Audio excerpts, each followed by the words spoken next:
Alan Lund Company looks forward to seeing you at Matt's in March.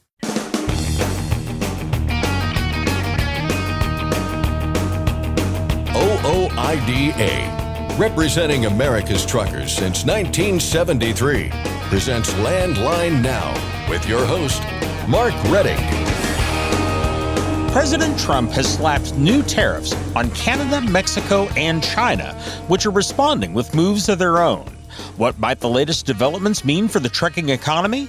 Tyson Fisher of Landline Magazine joins us to explain.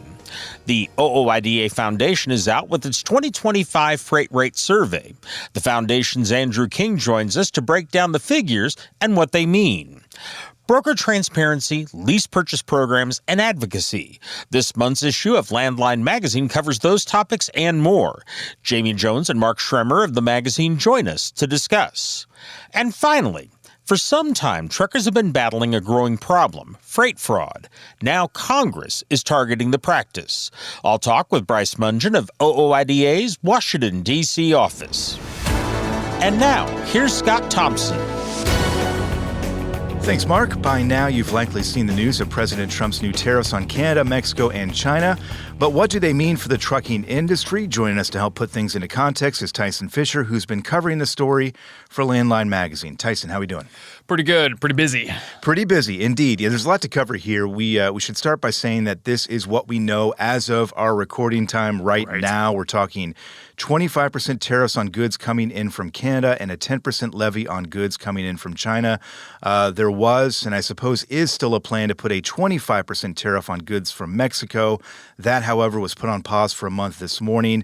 But much of what we're talking about here, Tyson, still kind of holds in the context of trucking, I think, because in the short term, really whatever happens probably isn't going to have much of an impact, again, in the short term, kind of like the port strikes that took place last year, right? Yeah, that's pretty much right. These type of things are usually anticipated. So we knew with the port strike, for example, we knew that was going to happen because the contract was going to was coming up, and the unions indicated as much, and so therefore the shippers and receivers and everyone, they adjusted accordingly. So they got all the stuff that they needed that would be coming out of those ports out. Same thing with with this tariffs. Everyone kind of knew this was going to happen.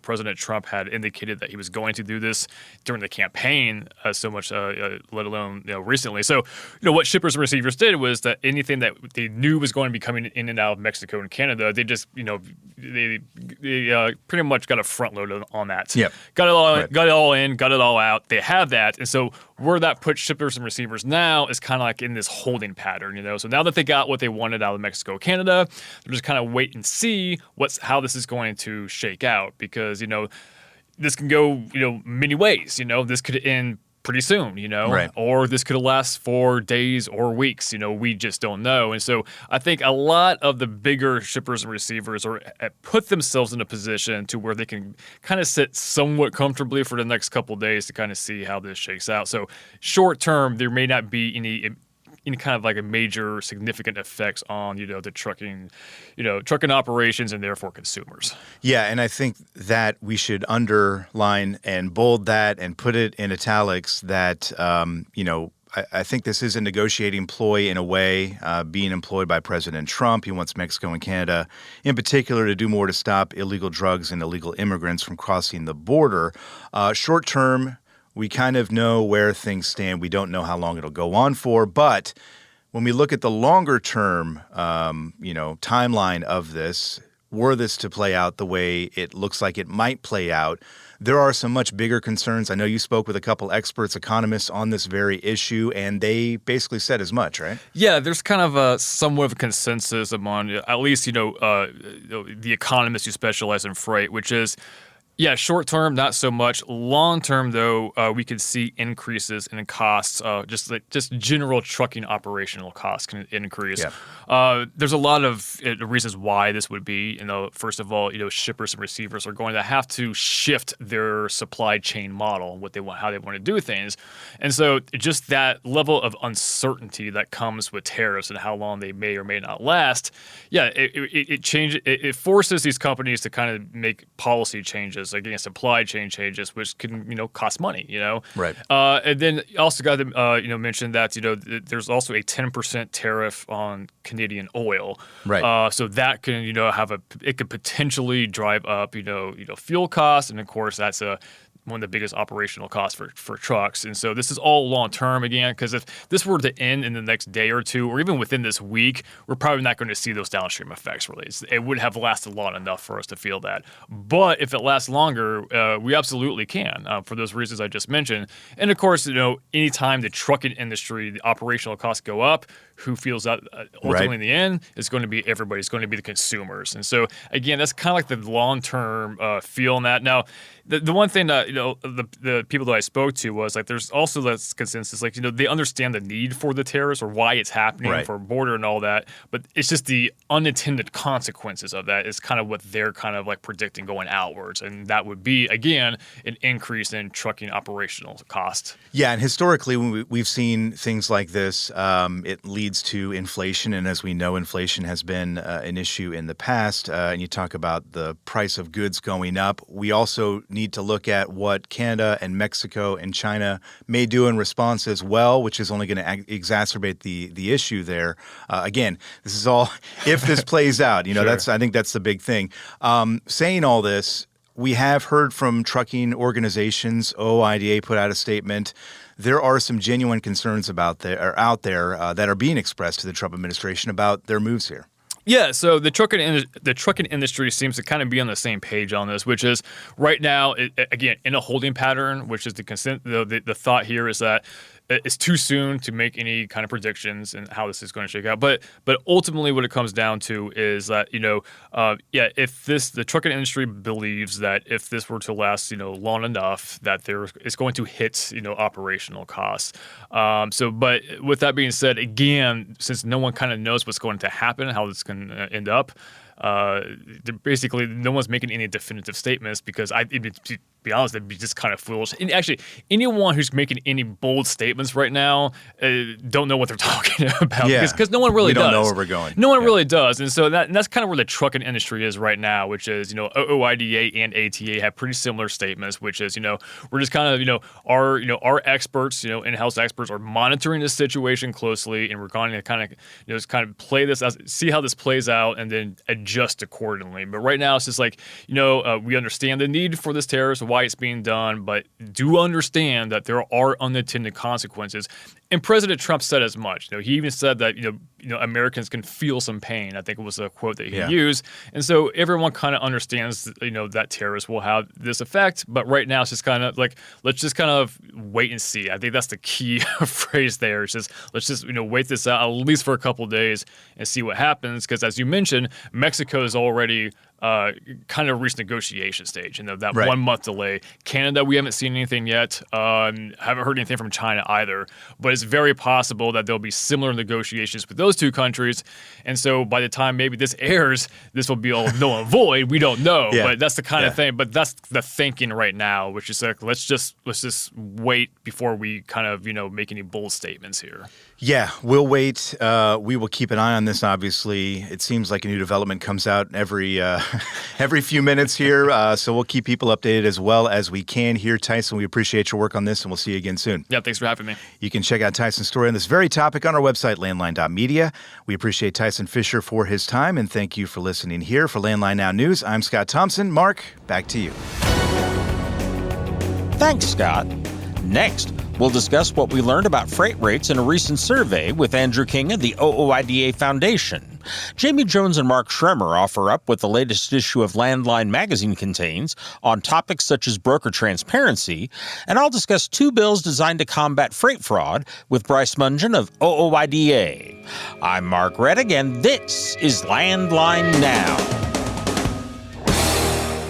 Capital Reman, the leader in remanufactured diesel engines and components, has partnered with OOIDA to offer exclusive member benefits. Visit capitalreman.com today to support America's transportation industry and take advantage of your benefits. Running on ultra-low sulfur diesel? Stay protected this winter with Howes Diesel Treat and Diesel Lifeline. Steer clear of gel and ice with North America's #1 trusted brand. Find Howes products nationwide at select retailers, auto parts stores, truck stops, and on Amazon.com.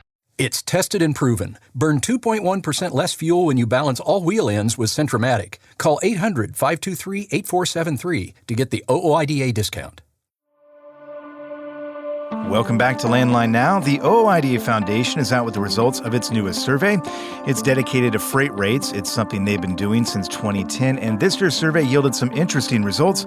Joining us to break down what we learned is Andrew King, Director of Operations for the Foundation. Andrew, always good to see you. Yeah, good to be here. Thank you. So just for context here, what is the purpose of this survey? As I mentioned, it's been around since, I think, 2010. Yes. And how does it help guide what the Foundation does and the association, OOIDA, as a whole? Yeah, it's a great question. Well, you think about it this way. If you're going to make a risky investment or take on a risky enterprise, you probably want information, right? It helps, yep. And the same thing is true with trucking. So obviously, as we've talked about before, the failure rate of trucking is pretty high. Those who come into trucking their first year, about 30% of those will fail. By year number 5, over 50%. So having this kind of information can be really key to understanding your own risk, your own operation, what else is going on out there in the market, and to be able to kind of make good business decisions based on that sort of information. And so that's some of its purpose, but also for OOIDA, the association as a whole, to kind of also see what's going on. It's one thing to look at data from different, organizations, what have you, but to talk to the men and women who are actually out there on the road, doing this all the time, every day, getting their understanding of what they're seeing is also important for us so that we can do everything we can to truly represent them. Yeah, it paints a pretty thorough picture of where we've been and I think as well where we're going and kind of what to keep in mind as we do that, right? And you did have a pretty good response. I think more than 1,000 people, yes, right? We had an awesome response. Yes. That's a good reception there for sure. Owner-operators made up a vast majority of that. I think it's safe to say that 2024 as a whole, as was the previous year, difficult circumstances out there, yeah, and that kind of came throughout the survey here, right? Yeah, and we start off, as we always do in these sort of reports, of just taking a look back of the previous year, and usually in order to really understand that, you have to go back even a little bit further of things that took place after the pandemic and just stimulus funding and different monetary policies and how that all has played a role in where we are right now. So we kind of take, it's in depth, but it's also it's kind of a big picture view, of what has transpired. And obviously, it has still been a difficult year. 2024 probably wasn't as bad as 2023, but it also depends on who you're talking to. Everyone has a different experience, but it still has been very difficult. But we have started to get into the early stages of the next upcycle, and we kind of talk about that, and we get into the why. What caused the recession to start with, and with the freight recession, with manufacturing activity going down and housing activity going down, and what caused that. And then even what has been really helpful for me is I found this figure that C.H. Robinson actually put out that kind of goes through the different steps or stages, would be a better word, of the freight cycle. And so now we can clearly see we're kind of in that early cycle stage where it hasn't quite gone to the upcycle part, but we're getting there. We are getting there, yeah. And if you look at the snapshot from early 2024 and the snapshot from just a month or two ago, yes, looks a lot better than it did. We're not there yet, but we're getting there. Absolutely, yeah, very much so. And you can see that just by looking at even spot rates.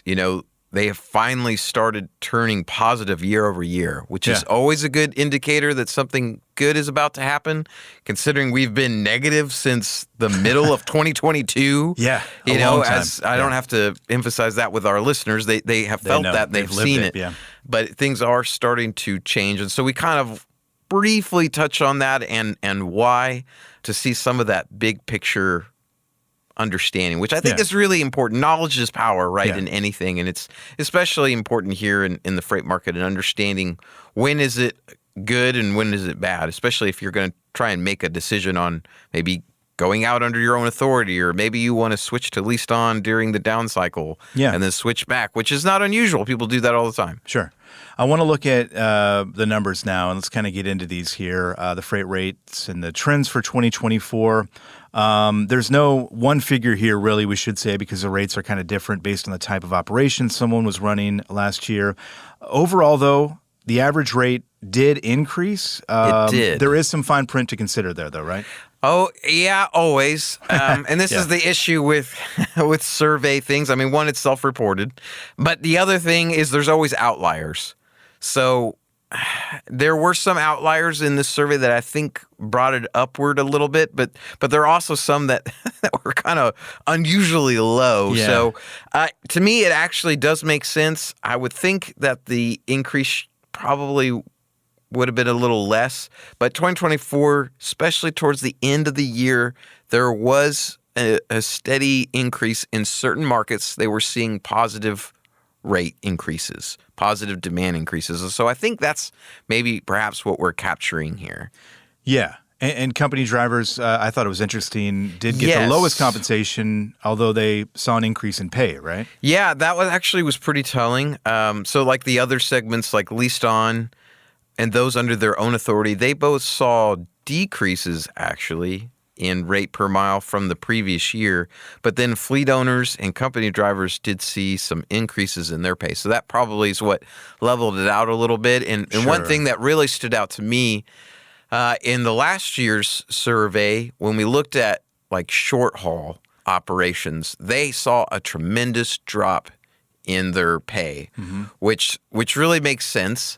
And here in 2024, they started to see an increase, which also makes sense because you start to see this dynamic in LTL type freight where that dynamic between them and truckload, they kind of feed off of one another. So it to me, it makes sense. And I think that's also partly what the increase has to do with is seeing also those short regional hauls, seeing some of that demand increase again.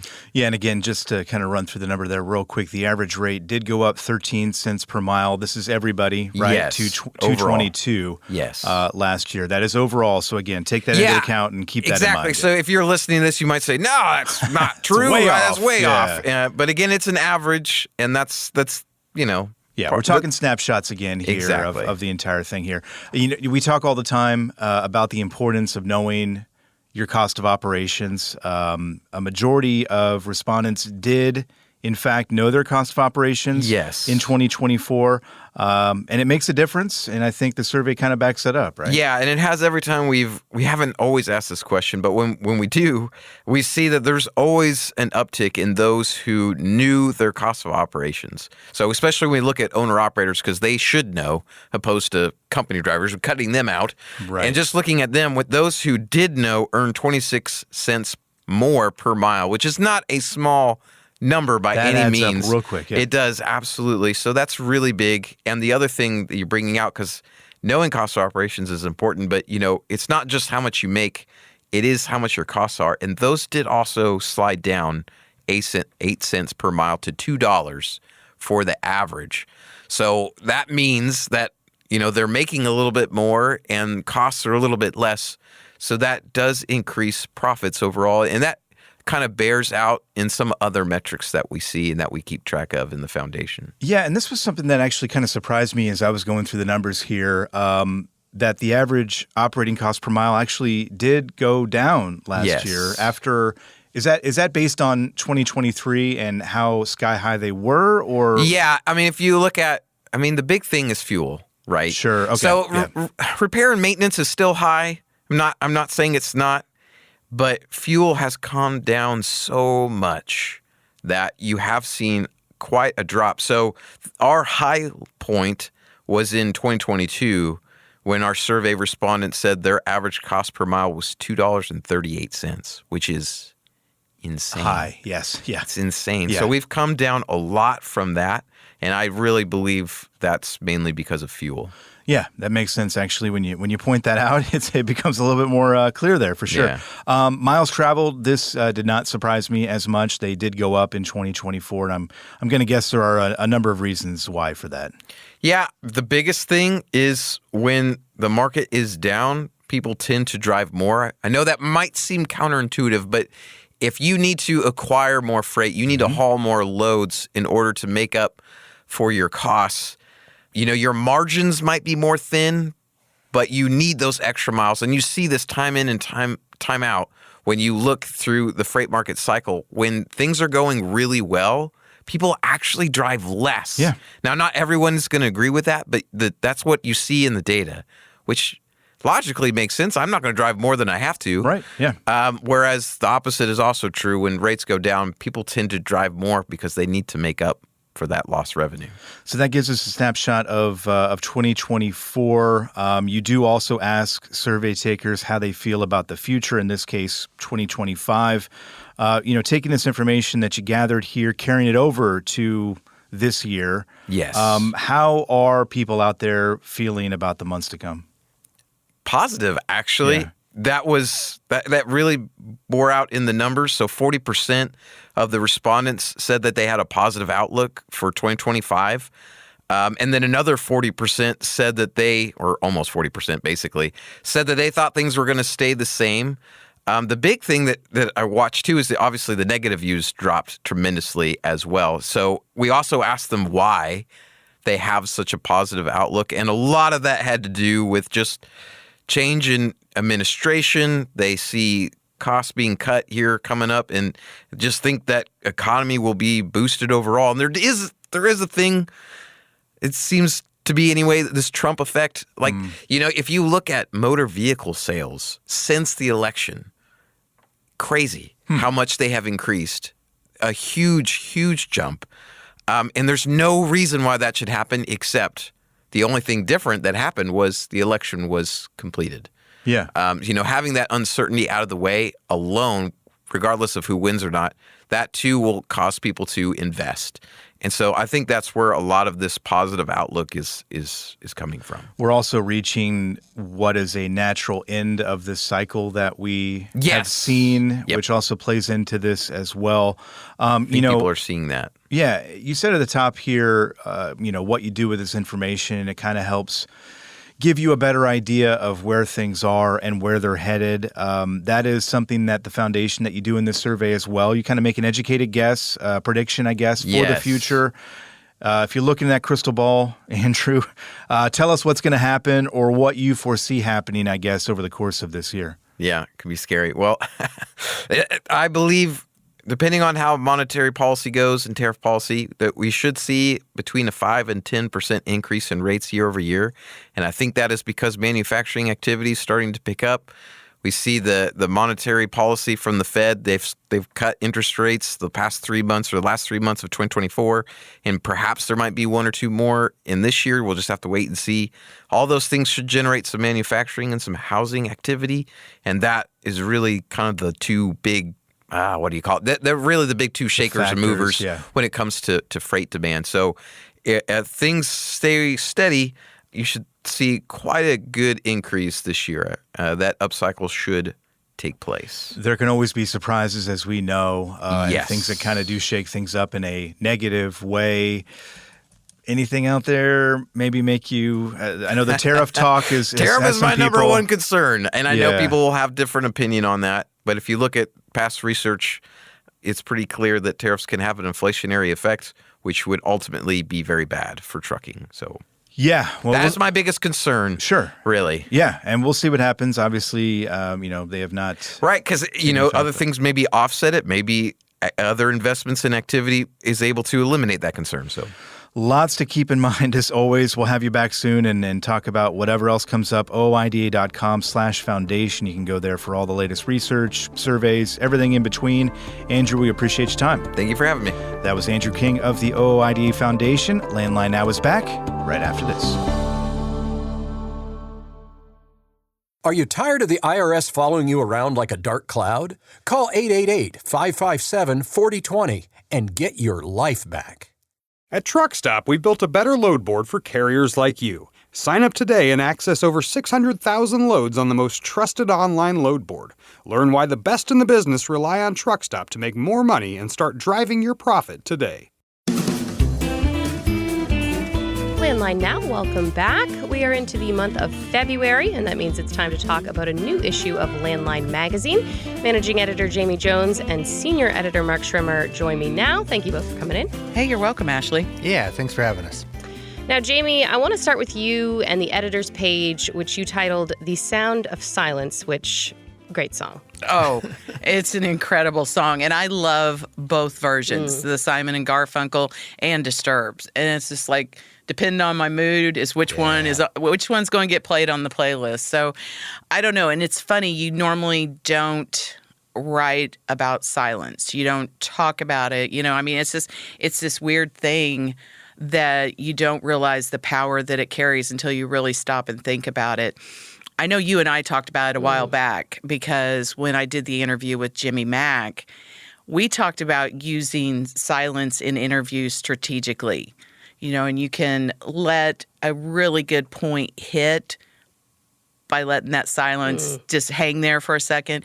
Or you can make somebody squirm in their seat. Which you guys did test out, and it feels uncomfortable. It does. Yeah. You know, when you start hitting that 5, 6, 7 seconds, people start getting really uncomfortable.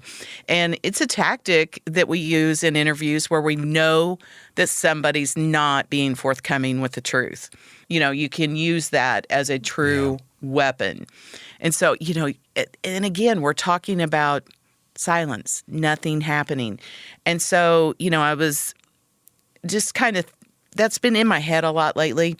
And then the one set of lyrics, people talking without speaking, people hearing without listening, you know, it just, that hits so hard, because I feel like that's kind of where we've landed in society. Yeah. You know, there's a whole lot of talking going on, but there's, you know, and you hear it, but people aren't listening to it. Oh my gosh, I haven't picked up the sign language sign for it.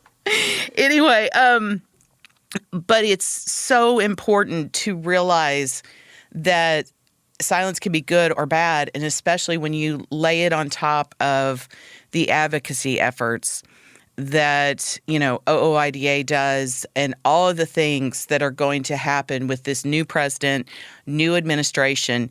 Silence is no longer a weapon. It's going to hurt you if you do not speak up, if you do not find your comfort zone in advocating for the things that we need. And this issue really kind of came together with a lot of big ticket things that, if some come into play, could be really good for truckers. Others we need to get rid of. And it's going to take pushing the agency, pushing this administration to move things forward, because they will get stuck at some point on this regulatory freeze. And we can't let that be the status quo necessarily, because there are things that need to be fixed. So, and I highlighted a couple on broker transparency and lease purchase, you know, as two examples of that. And I know you both wrote about those. Mark, I'll start with you. You had an article about broker transparency efforts that were started years ago. Yeah, and one of the things that I kind of wanted to do with this, because, you know, at that time we just obviously had that 60-day comment period that ended January 21st about broker transparency, but I wanted to kind of go back to somewhat of the beginning to show how much work and how much time it takes to even get a proposal like this out there. Obviously, the lack of broker transparency has been an issue for a long time. There are regulations that have been on the books since the early 1980s, and they haven't been enforced. But if you go back, this starts with kind of what Jamie's talking about, where truckers decided to not be silent back in May of 2020, and hundreds of them traveled to Washington, D.C. and decided to protest. And I think one of the things that was so powerful about that protest is a lot of times it's, even in the trucking industry, it's difficult to get, you know, one singular message out there. But they decided, instead of saying we're upset about this, this, and this, They focused on one thing. They decided broker transparency is the issue we want to talk about.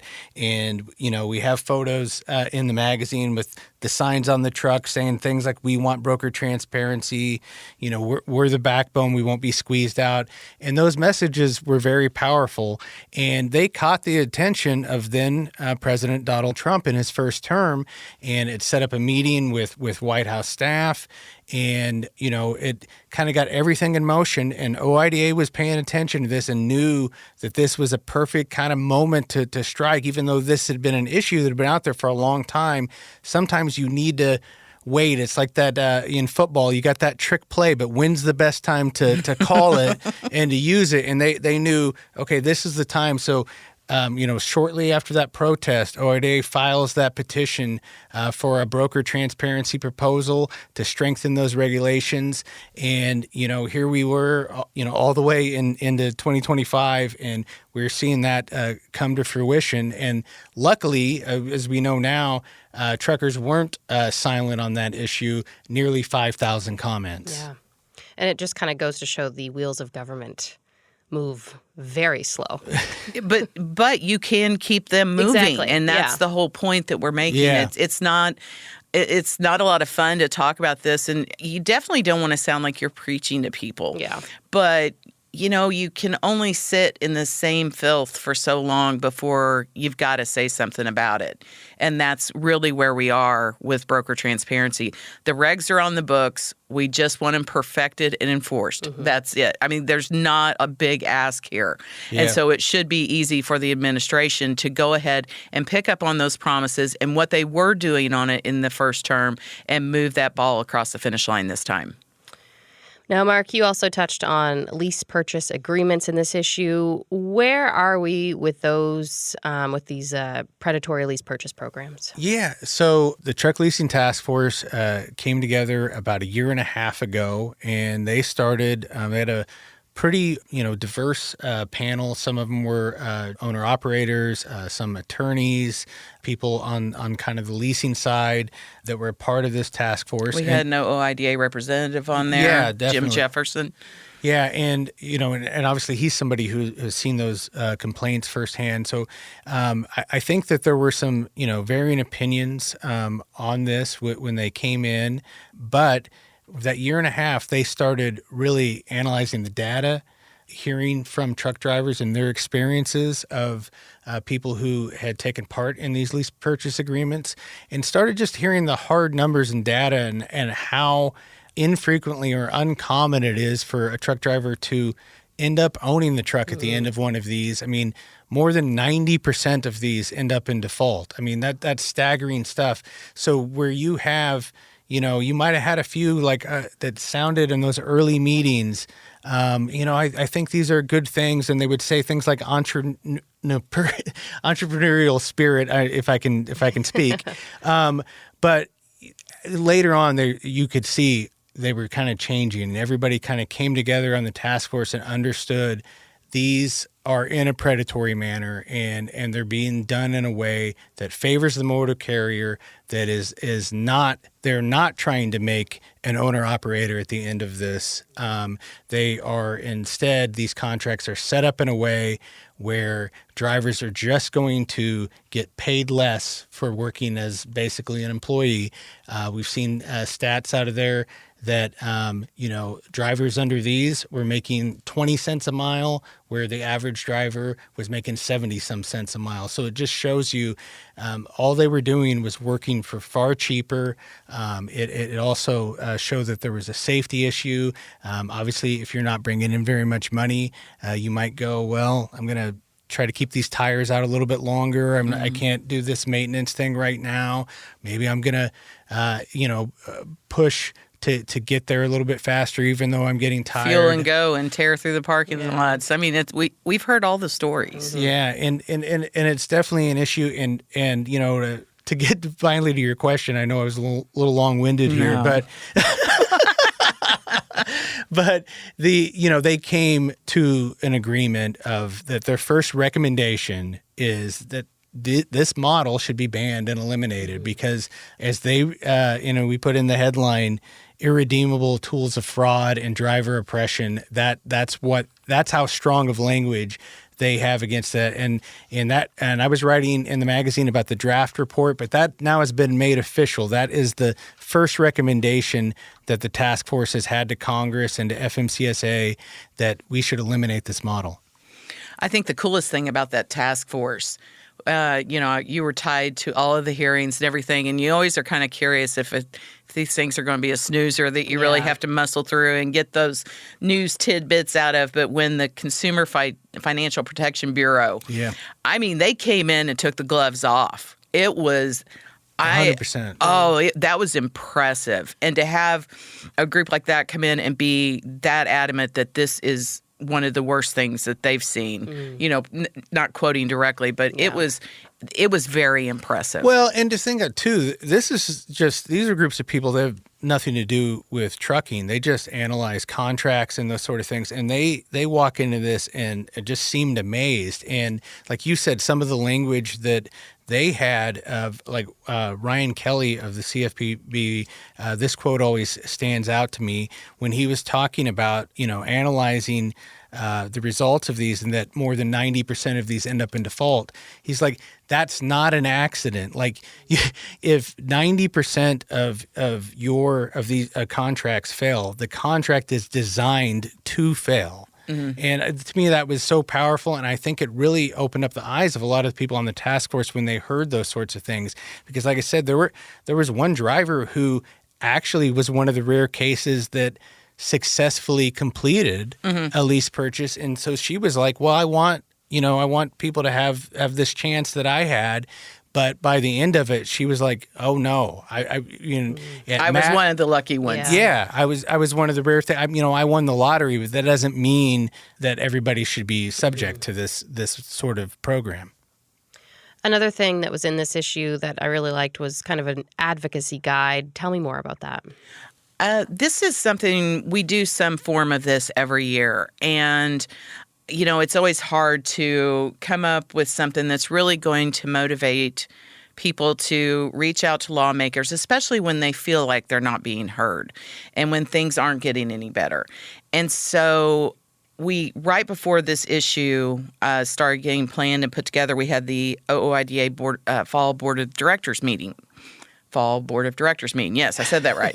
Anyway, and they started talking about the different ways that they're active in advocacy. And it's everything from serving on a task force to working with truck driving schools to be a mentor to new drivers coming into the industry, to working at county and local levels on commissions and advisory boards, for, maybe put off a truck parking ban or things like that. And it was really kind of inspirational that they all found their own unique way to be an advocate.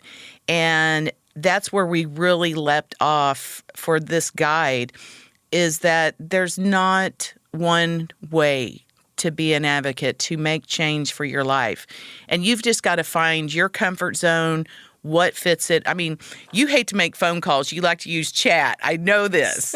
This is true. Because if I can avoid a phone call, which doing what I do, I know sounds ridiculous, but I don't mind calling people for work. It's just more my personal life. Yeah, but that's the thing. You would find a different way. You would use a chat function or email or something like that.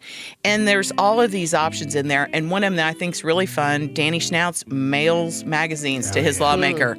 So you can read this, find something that fits you. All right, wonderful. Thank you guys so much. Hey, you're welcome. Yeah, thanks for having us. Our thanks to Jamie Jones and Mark Schrimmer of Landline Magazine. You can check out landline.media for the latest from the trucking industry.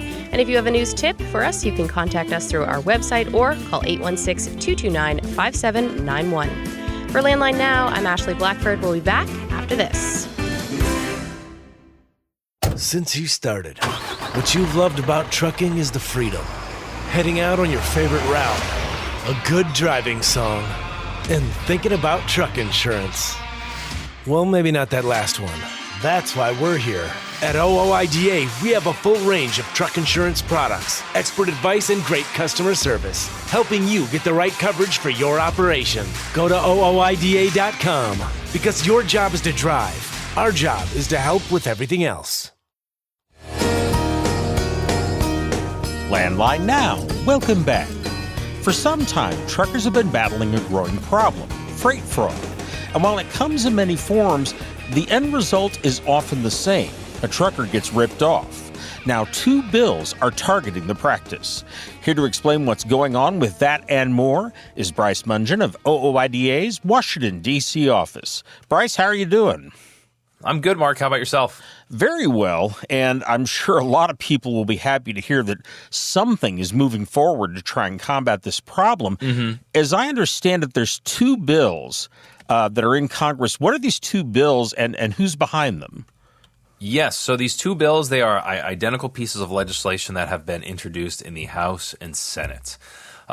It's titled, and don't be thrown by the title, but it's called the Household Goods Shipping Consumer Protection Act. But basically, it would crack down on some of the freight fraud we've been seeing involving trucking companies.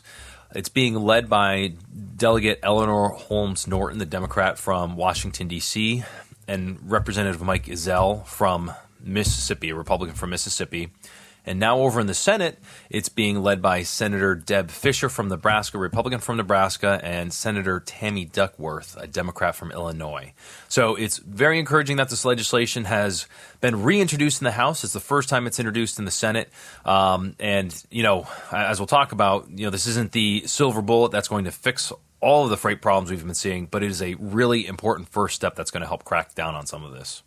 And to clarify, and I think you kind of referred to this, despite the term household goods being in the title, this does cover other types of freight fraud, right?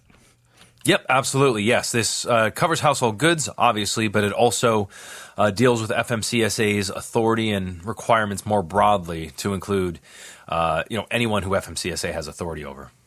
So what would these bills actually do to combat freight fraud? I mean, what are the teeth behind this? Yes, and the first big thing is that it would restore the FMCSA's ability to issue civil penalties to people who they find have committed fraud. There's, a lot of kind of technical legal back and forth, but the bottom line is FMCSA was found through a court case to not have the authority to issue penalties. And so what this legislation would do is reinstate that authority and make clear that they have the authority to do this. So for anyone who's looking at this or kind of sees this, don't be concerned or alarmed that we're supporting a bill that's giving more authority or anything like that to FMCSA. This is very simply giving FMCSA the authority that we believe they should have had all along to go after these bad actors. And the other provision that's really important is it would require brokers and freight forwarders to give FMCSA a valid physical address when they're registering for their authority. This is something that carriers have had to do when registering, and by extending this requirement to those other people in the freight industry, it should help to crack down on some of these people who are using bogus addresses, P.O. boxes, and things like that. So, again, these aren't, it may not seem like it's setting the world on fire here, but it's a really important first step to just get at those people and make it more difficult to, get into the industry, to perpetrate this fraud in the first place, and then on the back end to finally levy some penalties on people when they're found to have done so. So within the trucking industry, I guess this bill does have some pretty wide support. Who in trucking is on board with this?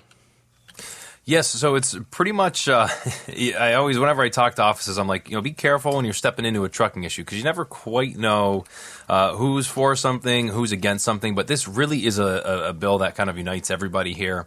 So obviously we're supportive. You have TIA, or the Transportation Intermediaries Association, which represents brokers. You've also got the American Trucking Associations endorsing the bill. So it's pretty much the people you want supporting this legislation all agree that this is a good first step, a good thing in the right direction. And I also think it's important, too, to recognize that everyone's kind of coming together. And while we may have some differences of opinion on issues or might want to solve some specific parts of this fraud issue differently, everyone has kind of said the most important thing right now is to find something we can all agree on and move forward with. What about Congress? Senator Fisher called this bill bipartisan and bicameral, meaning both houses of Congress. Does it have broad support outside, say, the bill sponsors? Yes, and actually we've already got a few new co-sponsors on the bill on the House side, both Republican and Democrat. We've got, I think, about 6 or 7 already on the House bill. And so those co-sponsors cut across party lines and ideological lines. So we are hopeful that this is something that remains bipartisan. We don't see any reason why it wouldn't. We also know that last year the House T&I committee actually marked up and passed this bill by an overwhelming margin, with over 60 members voting in favor of the bill in committee. So this is something that we expect will continue to have broad support, and ultimately the goal with this is to roll it into the next. Obviously, it'd be nice if it moved on its own through the House and Senate, was signed into law. But realistically, we expect that this is something that they'll try to put into the next highway bill. Something else that's in the news lately, the House Transportation Committee recently held a couple of hearings of interest to truckers. One of them involved the state of the nation's infrastructure, and during that, we had some talk about truck parking. I'm curious if you can kind of bring us into the fold here in terms of what specifically about truck parking came up during that discussion. Yeah, so really one of the great things was our champion in the House on truck parking, Congressman Mike Boss from Illinois, asked witnesses about truck parking and asked them about its importance. And one of the things that he highlighted, he asked Governor Landry from Louisiana, who was a witness, if you're trying to choose between repairing a bridge that's deficient or is crumbling or whatever, or you are going to focus on truck parking, which project do you think is going to get the funding? And, the governor recognized, as we know, that bridges, highway expansion, the things that constituents see every day and care most about, that's what gets the highway dollars usually. And unfortunately, truck parking, although it's really important and although states have recognized it's important, that falls behind those other interests. So we really appreciated during that hearing the congressman highlighting the importance of addressing truck parking and the importance of the legislation he's been leading to make sure that there's funding set aside to address the issue. Something else that came up during that hearing was truck size and weight, which we haven't talked about in a while. It's always been there in the background. But what aspect of that issue came up during this hearing? Yeah, this came up in a couple different ways. The truck weight issue has come up in response to, the need to waive certain regulations in emergency response, which certainly we understand the need to do that in some instances. But we've also heard the truck weight issue come up during there's really 2 hearings now that have happened in T&I committee, and it's been talked about as a way to improve efficiency of freight movement. So we weren't surprised that the T&I committee is talking about this, but we've been doing our work to educate lawmakers about how this has never been a business winner for small business truckers. It has basically been all cost and no benefit. So we have our antenna up for that issue, and we expect that we'll continue to hear about it in committee. Okay. Well, Bryce, it looks like we're running out of time, but I want to thank you very much for the information, and we'll talk to you again soon. Yep. Thank you, Mark. I've been talking with Bryce Mungen of OOIDA's Washington, D.C. office. And folks, of course, you want to be in contact with your lawmakers about these issues. We talked about freight fraud at the beginning of this discussion. That's something that touches a lot of people in this industry. Call your members of Congress in the House and Senate and tell them how this problem is affecting you. To call any member of Congress, all you have to do is dial the U.S. Capitol switchboard. That phone number is 202-224-3121. Provide the operator your zip code, and they can connect you directly to the office of your senators and your U.S. congressmen. Again, that phone number is 202-224-3121, or you can write a letter using the website fightingfortruckers.com. That's our show for today. I'm Mark Rettig, and this is Landline Now.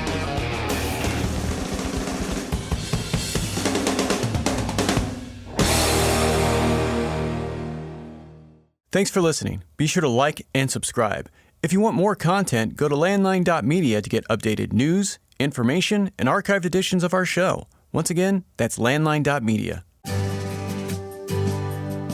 I'm a dad, a son, a husband, wife, I'm a writer, photographer. I farm.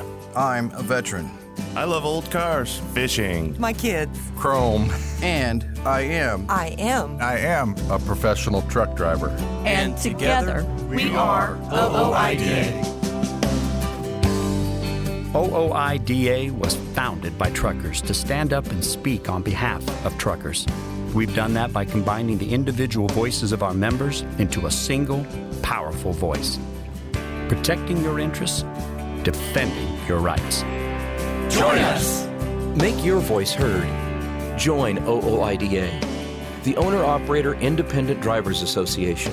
Call 1-800-444-5791 or visit OOIDA.com.